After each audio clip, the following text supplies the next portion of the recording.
اور قرآن تعلیمات اسلامی تو اس چیز کی جو ہے وہ کسی طرح سے جو ہے ہمیں اجازت. مجھے حضرت علی رضی اللہ عنہ کا واقعہ یاد ہے جو اپنے خادم کے ساتھ انہوں نے کیا تھا. اور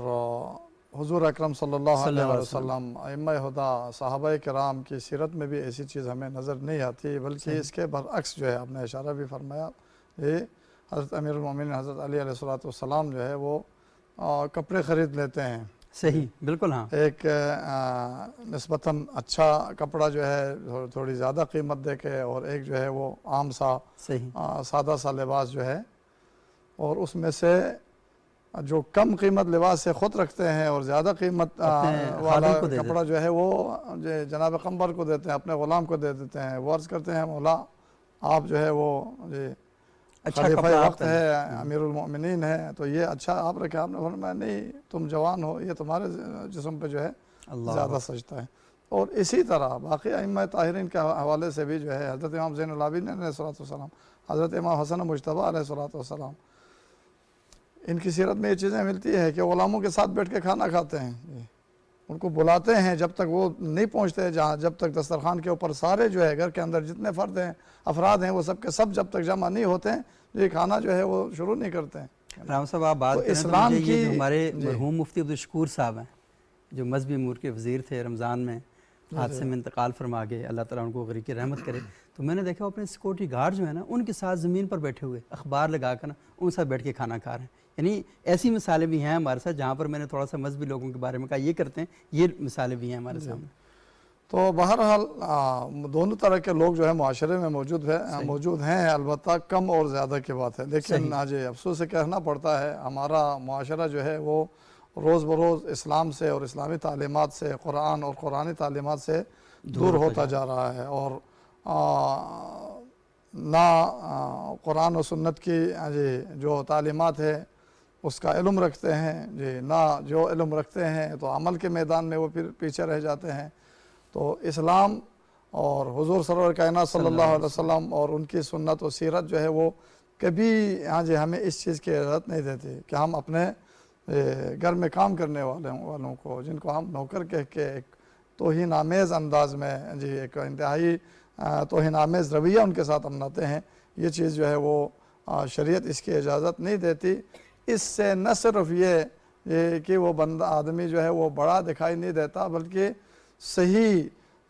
سوچ سمجھ رکھنے، صحیح اسلامی تعلیمات سے آشنا لوگ جو ہے ان کی نظروں میں وہ اتنا گر جاتا ہے، پتہ چلتا ہے کہ اس کے اندر اسلامی تعلیمات تو دور کے بعد اس میں انسانیت بھی نہیں ہے. انسانیت کا تقاضا بھی یہ ہے کہ کسی کو حقیر نہ سمجھے، کسی کو جو ہے وہ چھوٹا نہ سمجھے. اسلام اور قرآن تو یہ کہتا ہے کہ ان اکرمکم عند اللہ اتقاکم. اللہ تعالیٰ نے فرمایا ہم نے تمہیں پیدا کیا، مختلف قبائل میں، شعوب میں تمہیں ہم نے جو ہے بانٹ دیے لتعارفوا، تاکہ ایک دوسرے کو پہچانیں. پہچان اور شناخت کا ایک وسیلہ ہے. ان اکرمکم عند اللہ اتقاکم. ممکن ہے ایک نوکر جو ہے جو کسی کے گھر میں جو ہے وہ کام کرتا ہے، جو جھاڑو دیتا ہے، محنت کرتا ہے، مزدوری کرتا ہے، یہ اللہ کے نزدیک جو ہے وہ بہت قریب ہو، خدا کے نزدیک اس کا مقام جو ہے وہ بلند ہو. اور جو یہ دولت مند شخص ہے جو اپنے آپ کو بڑا سمجھتا ہے، وہ خدا کے نگاہوں میں جو ہے یہ انتہائی پست اور حقیر ہو. یہ انسانیت نہ ہونے، تکبر، غرور، نخوت اور اس کی اپنی پستی اور اس کی اپنی جو ہے شخصیت کی کمی کی علامت ہے. بنیادی طور پر یہ چیزیں ہوتی ہے تربیت کے صحیح نہ ہونے کی وجہ سے. انسان کے اندر ایک خلا رہ جاتی ہے، ایک کمی رہ جاتی ہے معنوی طور پر. وہ اس کا اندرون جو ہے وہ باطن جو ہے وہ خالی ہوتا ہے، تو وہ ان چیزوں کے ذریعے سے پر کرنے کی کوشش ہوتی ہے کہ میں اپنے آپ کو بڑا دکھا دوں. جبکہ حقیقت میں بڑا وہ ہوتا ہے جو دوسروں کی خدمت کرے، جو دوسروں پہ رحم کرے، جو دوسروں کے ساتھ شفقت سے پیش آئے، نرمی سے پیش آئے. خوبصورت مثال دی حضرت علی رضی اللہ عنہ کی کہ علی والے کیسے ہوتے ہیں کہ وہ کیا کرتے ہیں کہ اچھا لباس اپنے خادم کو دیتے ہیں، اور جو تھوڑا سا پیسے کے حوالے سے کم لباس ہے اس کا انتخاب اپنے لیے کرتے ہیں. یہ دیکھیں نا کہ جو اللہ ہماری زندگی میں کوئی ایسی کمی نہ لائے کہ جو ہمیں کمی بنا دے نا، یہ ایسا نہیں کرنا چاہیے. اور حضرت علی نے یہ ثابت کیا کہ وہ جو ان اکرمکم عند اللہ اتقاکم، کہ اللہ کے ہاں بڑا آدمی کون ہے. جو اللہ سے زیادہ خوف رکھتا ہے, اللہ کے زیادہ شوق میں رہتا ہے, تو اس کو یہ فرق نہیں پڑتا کہ وہ کیا لباس پہن رہا ہے, لیکن اس کو زیادہ پریشانی رہتی ہے کہ اس کے ساتھ جو کام کرنے والا ہے اس کی دل آزاری نہ ہو, اس کی اہانت نہ ہو, اس کی توہین نہ ہو. کام تو خیر کسی نے کرنا ہے, لیکن آپ کا اس کے ساتھ رویہ کیا ہے. اور میں نے یہاں پر ایسے ہی بے شمار لوگ دیکھے ہیں کہ جن کے ساتھ وہ کام کرتے ہیں, آپ یقین مانیں کہ ان کا جب انتقال ہوا تو یہاں پر دیکھے میں نے, ان کی اولاد اتنا نہیں رو رہی تھی جتنا ان کے گھروں میں کام کرنے والے. وہی کہتے ہیں ہم یتیم آج ہوئے ہیں, یعنی اس طریقے سے وہ ان کا یہ اثر. اچھے لوگ بھی ہیں معاشرے میں, بے شمار لوگ ماشاءاللہ ایسے اچھے بھی ہیں, لیکن یہ ہے کہ اس اچھائی کو ہم حادثے کی بجائے قدر میں کیسے بدلیں, ایک ویلیو سسٹم کے اندر شامل ہو جائے. اچھا رفیق طاہر صاحب, تھوڑا سا یہ بتائیے گا کہ آپ کیونکہ تحریک محنت کے پلیٹ فارم سے لوگوں کے اندر آپ نے کہا کہ قرآن حکیم اور احادیث اور ان سب کو مزدور طبقے کے اندر آپ اس کو پھیلانا چاہ رہے ہیں, لیکن یہ جو مزدور کو شعور تو دینا چاہیے کہ وہ ٹھیک ہے کہ وہ اللہ اور اللہ کے رسول کی تعلیمات کے ساتھ اپنے آپ کو اٹیچ کرے, اپنے آپ کو جوڑے, اور یقینی طور پر اس کے بعد وہ اپنے فرائض میں بھی غفلت نہیں کرے گا اور چیزوں کو بہتر گزارے گا. لیکن ہمارے معاشرے کے اندر مجھے لگتا ہے کہ زیادہ شعور تھوڑے سے بالادست طبقے کو دینے کی بھی ضرورت ہے, کیونکہ مزدور تو کہیں نہ کہیں اپنا کام کر رہا ہے, ٹھیک ہے اس کی مہارتوں کی کوئی کمی ہو سکتی ہے, لیکن وہ مہارتیں بھی بہتر کرانے کے لیے ہمارے ہاں تربیت ادارے قائم کرنے چاہیے نا. کوئی الیکٹریشین ہے, کوئی پلمبر ہے, کوئی باقی کام کرتا ہے, تو ہم یہ دیکھتے ہیں کہ وہ کسی ایک بندے کے ساتھ جڑ جاتا ہے اور وہ 15-20 سال لگا کے وہ بھی الیکٹریشین بن جاتا ہے. تو اگر آپ نے اس کو مہارتیں دینی ہیں تو انسٹیٹیوٹ قائم کرنے چاہیے, اور انسٹیٹیوٹ میں تھوڑی سی ریلیکسیشن بھی رکھنی چاہیے, کیونکہ بعض بچے شاید مطلوبہ ڈگری نہیں حاصل کر سکتے, تو آپ ڈپلومہ وغیرہ کورس کروانے کے لیے, تو کیا آپ کے یہاں اس طرح کا اہتمام بھی کچھ ہوتا ہے؟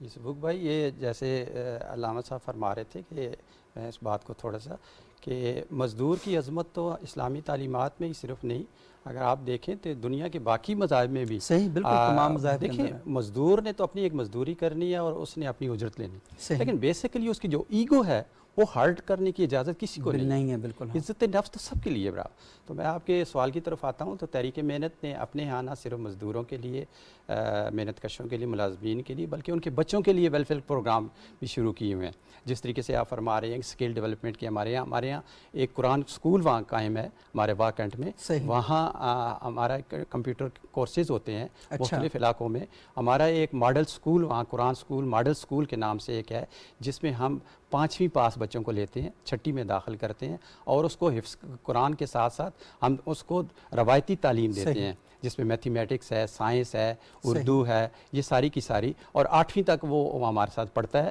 اور اس کے بعد اس کو آگے اپنی 9th میں یا آگے جا کے وہ اپنی مرضی کے اسکول اور کالج میں چلا جاتا ہے. اس وقت تک 146 کے قریب ہمارے بچے بہترین نمبروں کے ساتھ, امتیازی نمبروں کے ساتھ گریجویشن کر چکے ہیں, جو ہمارے اس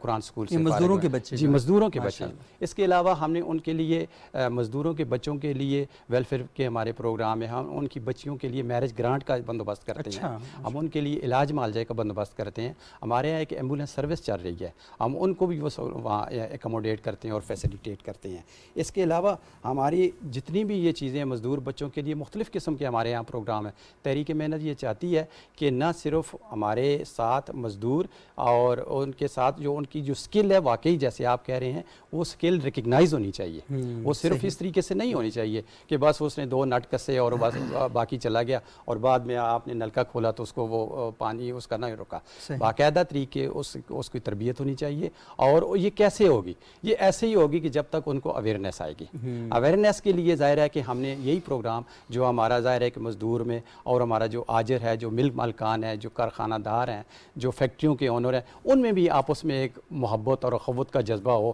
تاکہ وہ بھی ریکگنائز کریں ان کی مزدوری کو اور ان کو فیملی ممبر کی حیثیت سے رکھیں, اور یہ بھی اپنے فرائض کو اس طریقے سے رکھیں کہ بھائی ہمیں یہ فرض ہے ہمارا, یہ اس میں اونرشپ کی کمی ہے. سر اس میں میں یہ سمجھتا ہوں کہ اونرشپ کی کمی ہے, اور وہ جو ہے نا کہ ہر بندہ اپنے ہاں کہیں نہ کہیں وہ راہی ہے, وہ ذمہ دار ہے, خواہ وہ بچوں کا ذمہ دار ہے, خواہ وہ ایک فیکٹری مالک کا ذمہ دار ہے, وہ اپنی مزدوری کا ذمہ دار ہے, جس منصب پر ہے, جس منصب پہ ہے اس سے اللہ تعالیٰ اس کی جوابدہی ہو, اکاؤنٹیبل ہونا چاہیے. تو جب تک یہ قرآنی تعلیمات ہم حاصل کریں گے اس کے مطابق ہمارے اندر یہ شعور پیدا ہوگا, اور اس وقت امید ہے کہ انشاءاللہ تعالیٰ ہمارا یہ سسٹم جو ہمارے یہ مسائل آ رہے ہیں یہ اوور کم ہو جائے. قرآنی افکار پر مبنی جو معاشرہ ہے, جب تک ہم صرف دعووں سے تو بات نہیں بنے گی نا, آپ اسے کہیں نہ کہیں ماڈل بنائیں گے. بالکل ایسا. اگر آپ کوئی عالم دین ہے, کوئی پروفیسر ہے, یا کوئی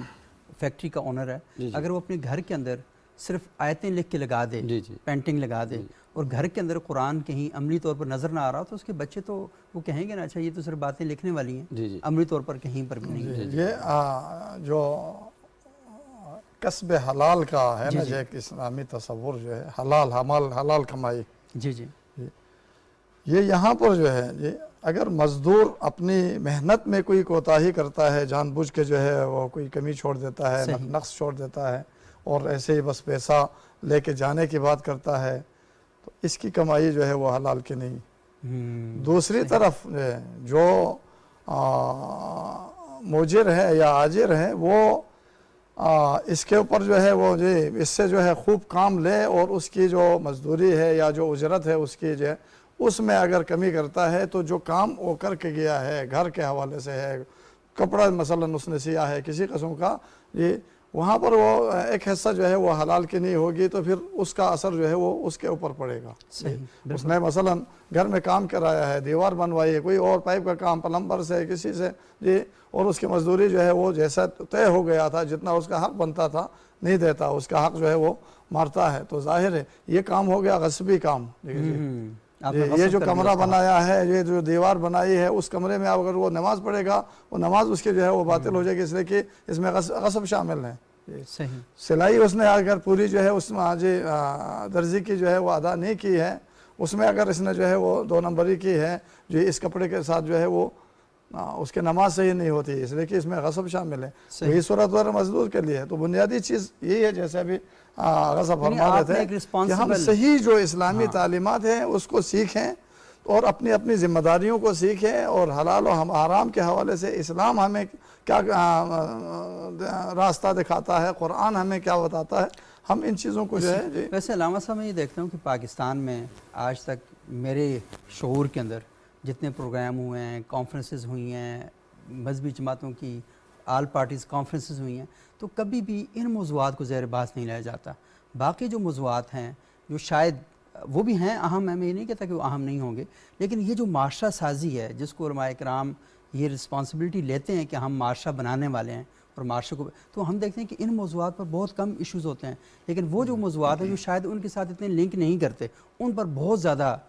گفتگو کی جاتی ہے۔ تو آپ نہیں سمجھتے کہ ماشاءاللہ آپ کا جو ادارہ ہے پاکستان میں ایک بڑا نمایاں اور بڑا ادارہ ہے جامعۃ الکوثر، کہ اس کے پلیٹ فارم سے لوگوں کو یہ شعور دیا جائے اور خصوصاً جو آپ کے مکتب کے لوگ ہیں ان تک یہ بات پہنچائی جائے کہ ہاں یہ جو حقوق اور فرائض ہیں ان کو کیسے پورا کرنا ہے، چیزوں کو بہتر کیسے کرنا ہے، وہاں پر اس طرح کی چیزیں ہونی چاہیے؟ جی دیکھیں اس میں شک نہیں ہے، یہاں پر علماء کی دینی جو ادارے ہیں، مدارس ہیں، مساجد ہے، محراب ہے، ممبر ہے، ان کی ذمہ داریاں جو ہے بڑی عظیم ہے، بہت سنگین ہے، جی اس میں شک نہیں ہے، اور ہر ایک کو اپنی ذمہ داری اس حوالے سے